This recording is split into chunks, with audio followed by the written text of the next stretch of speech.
Indonesia adalah salah satu produsen pisang terbesar di dunia. Hanya saja ekspor buah segar hanya 10% dari total produksi lokal. Ini akibat dari beberapa masalah pada tingkat pre-harvest dan post-harvest. Salah satu masalah pre-harvest adalah serangan patogen, fungi, bakteri, maupun virus. Terdapat sekitar 20 virus yang menyerang tanaman pisang secara global. Banana Bunch Top Virus atau BBTV merupakan yang paling berpengaruh negatif terhadap produksi pisang. BBTV menyebar lewat aphid atau Pentalonia nigronervosa dan material tanaman yang terkontaminasi. BBTV menyebar di lebih dari 36 negara di Afrika, Asia, Oseania, dan Pasifik Selatan.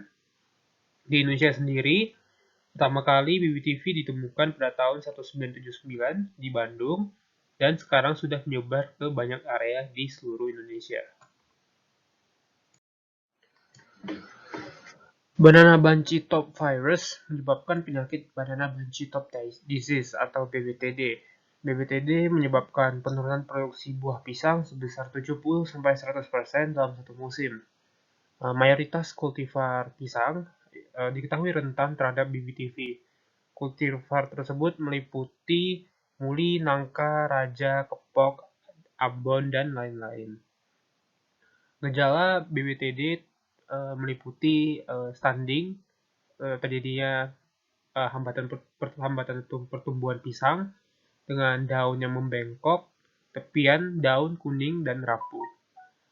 Jika infeksi parah, maka bisa menyebabkan kegagalan dalam menghasilkan buah atau menghasilkan buah yang cacat. Seringkali BBTD baru diketahui setelah gagal panen telah terjadi, sehingga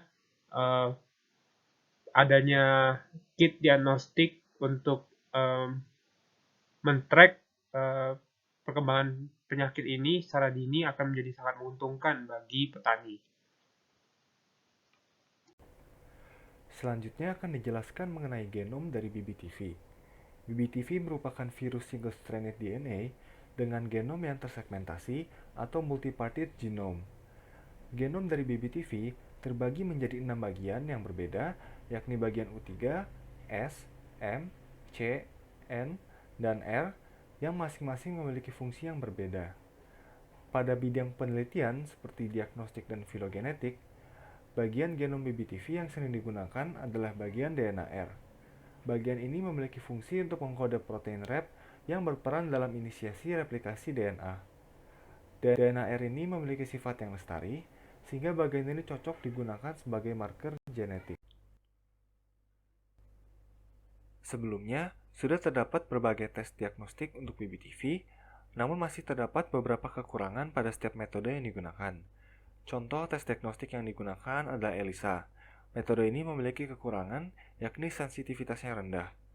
Lalu terdapat metode diagnostik lain seperti PCR dengan sensitivitas yang tinggi, namun memerlukan peralatan lab yang canggih seperti thermocycler, dan pada akhirnya menjadikan metode ini tidak praktis dan portable.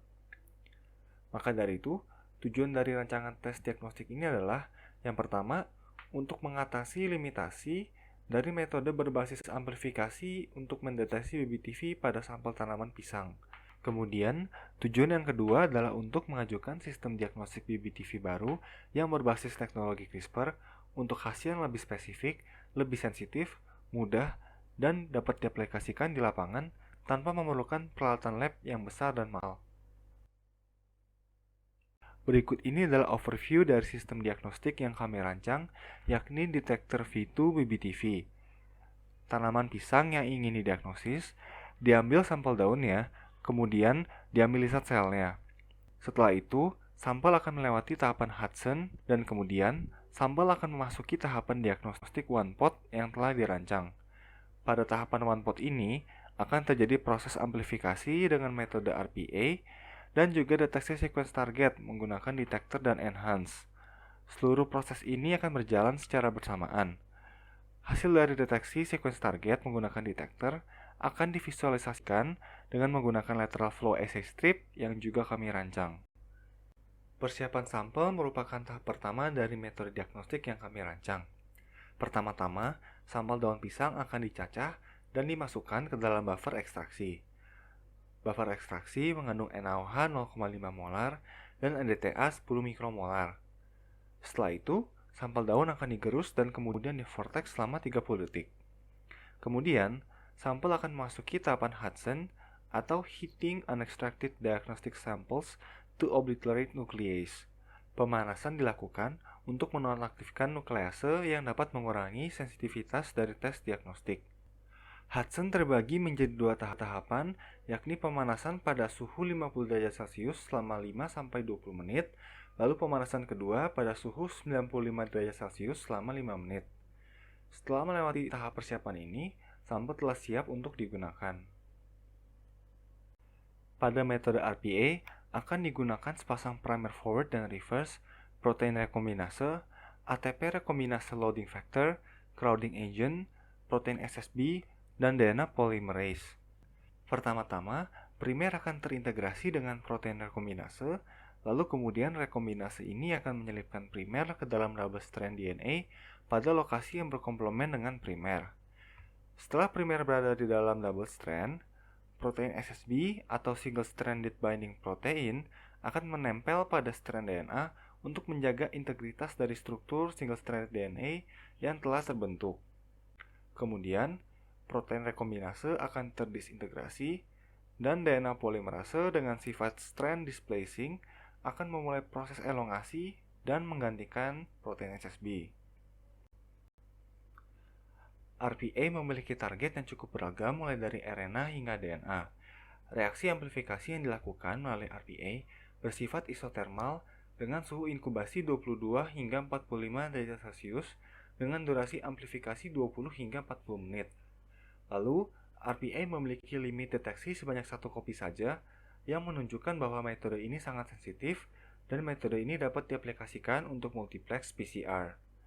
Kelebihan dari metode ini adalah reaksinya berjalan secara isotermal sehingga tidak memerlukan pengaturan suhu yang ketat dan penggunaan alat-alat canggih dalam mengatur suhu seperti thermocycler. Lalu, metode ini juga bersifat sensitif dan selektif. Namun, kekurangan dari metode ini adalah terdapat batasan ukuran fragmen yang dapat diamplifikasi, yakni hingga 1,5 kbps saja, dan metode ini sensitif terhadap mismatch. Di saat yang bersamaan, terjadi juga reaksi nukleolitik kolateral oleh protein Cas12. Cas12 dapat mengenali DNA target sel spesifik menggunakan CRISPR-RNA sebagai guide. Terdapat sequence spacer pada cRNA yang berkomplement dengan sequence DNA target. CRISPR-Cas12a yang mengenali target spesifik akan memotong DNA target dan mengaktifkan aktivitas nukleolitik kolateral Cas12, di mana Cas12 akan memotong ssDNA ataupun dsDNA yang ada secara non-spesifik. Aktivitas ini yang disebut collateral cleavage dan dimanfaatkan dalam protokol detector untuk mendeteksi keberadaan DNA spesifik. Di sini kami mengombinasikan teknologi Enhance ke dalam protokol detector standar. Enhance adalah ekstensi 7 basa ssDNA pada ujung 3 aksen dari CRISPR-RNA standar, seperti yang terlihat pada gambar cRNA Enhance pada kiri bawah.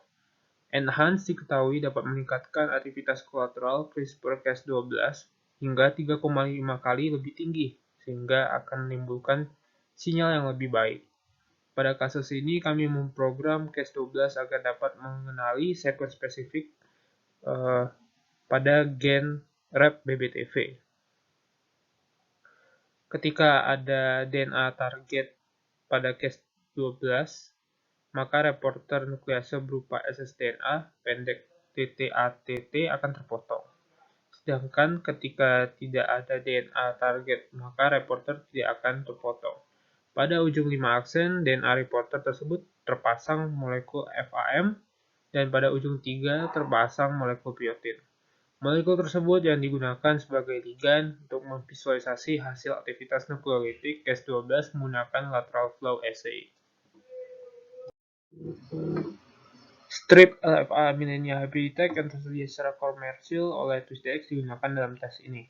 Millenia Hybrid Detect sudah mengandung garis kontrol atau C yang dilapisi sertafidin yang dapat berikatan dengan biotin, serta garis uji atau T yang dilapisi dengan antibodi yang dapat berikatan spesifik dengan antibodi kambing. Strip LFA ini berbeda dengan konfigurasi LFA biasanya, yaitu pada urutan garis kontrol uji. Pada strip ini, garis kontrol lah yang merupakan garis pertama yang dilewati oleh sampel. Pada strip Millenia Hybrid Detect juga sudah mengandung antibodi kambing spesifik FAM yang terlabel dengan nanopartikel emas, sehingga strip tinggal dicelupkan ke dalam sampel yang sudah diproses oleh RPA dan Cas12 sebelumnya. Jika terdapat DNA target, yang artinya reporter DNA FAM biotin terpotong oleh Cas12 sehingga FAM dan biotin menjadi saling bebas. Biotin akan tertahan pada garis C dan FAM akan berikatan dengan antibodi anti-FAM yang terlabel nanopartikel emas dan tertahan pada garis T, sehingga akan muncul warna yang terang pada garis T. Ketika tidak ada DNA target, reporter FAM biotin tidak terpotong, sehingga reporter akan tertahan pada garis C bersama dengan nanopartikel emas yang menempel pada FAM, sehingga muncul warna terang hanya pada garis C.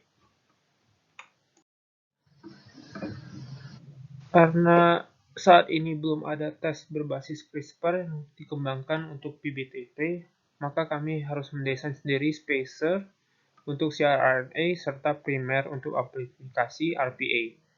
Pertama, dataset sequence GDS gen RLP dari DNA RBTV dari 86 galur yang ditemukan di Indonesia diperoleh dari NCBI dan kemudian dilakukan multiple sequence alignment dengan EMBOSS-CONS untuk diperoleh sequence konsensus. Sequence konsensus kemudian divisualisasi dengan GeoView untuk melihat persen konservasinya.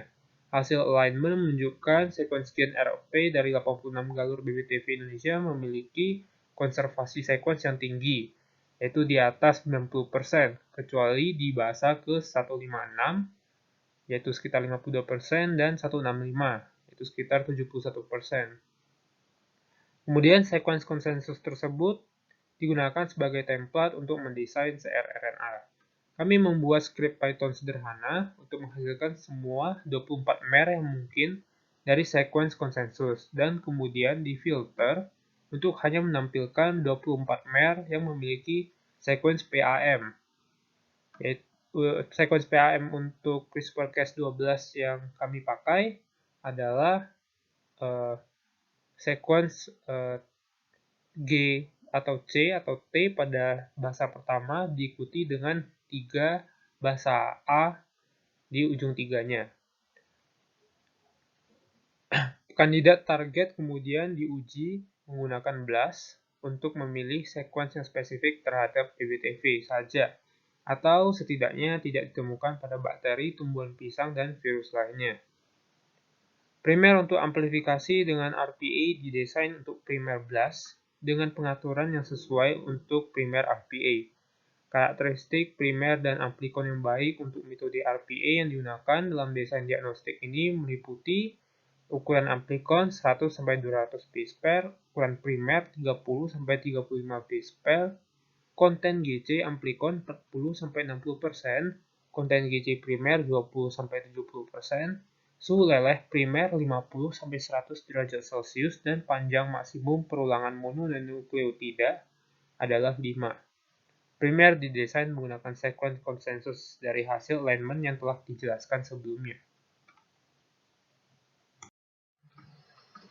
Terdapat 8 kandidat yang terpilih sebagai target cRNA yang dapat dilihat pada tabel 1 beserta dengan posisinya pada GDS gen RLP.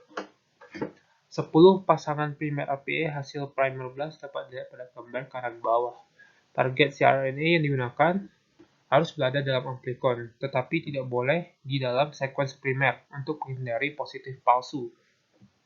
Dengan syarat tersebut, maka primer dan target yang digunakan serta sequence cRNA yang valid dapat dilihat pada tabel 2. Terdapat 2 pasangan primer dan target cRNA yang bisa digunakan.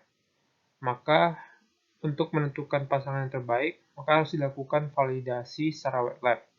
hingga saat ini belum bisa ditentukan pasangan mana yang terbaik.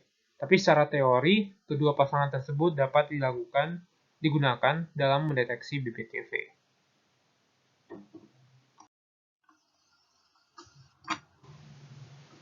Nilai kebaruan dari metode yang kami kembangkan, yaitu detektor V2 untuk BBTV, adalah pertama, metode diagnostik ini merupakan metode berbasis CRISPR pertama untuk mendeteksi BBTV pada pisang. Metode ini juga memiliki sensitivitas yang tinggi karena menggunakan teknologi CRISPR Enhance untuk meningkatkan sensitivitas. Kemudian detektor V2 yang kami kembangkan untuk BBTV, kami mendesain sendiri primer dan cRNA-nya menggunakan bantuan script Python yang kami buat sendiri serta tools NCBI yang tersedia di internet. Ya, yang ketiga, yang terakhir adalah metode yang kami kembangkan ini bersifat mudah, cepat, dan praktis. Tes diagnostik ini menggunakan teknologi one pot, di mana kami menggabungkan tahap RPA dan reaksi dengan Cas12 dalam satu pot, sehingga bisa dilakukan secara bersamaan. Metode detektor yang standar, reaksi RPA dan Cas12-nya itu terpisah, sehingga memerlukan waktu yang lebih lama dan bahan yang lebih banyak.